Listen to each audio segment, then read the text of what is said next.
uThixo engazi-impose nje, you can check throughout the entire Bible. He only comes to the rescue kwabo baphakamisa izandla abavumayo ubana I have an issue and I need your help. Sizavuma ngo-106.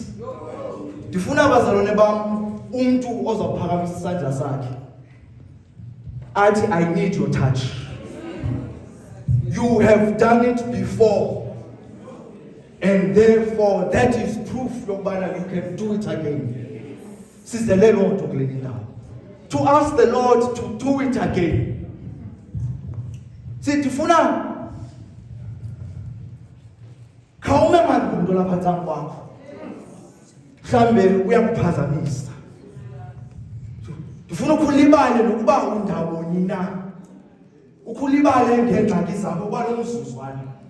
Andizukuthi ke zishiye ngaphandle iingxaki zakho. Ndifuna umntu ozawungena nazo kule ndawo athi bawo ndiza ndinje, bona wena uba mawuthini ngale meko yakho.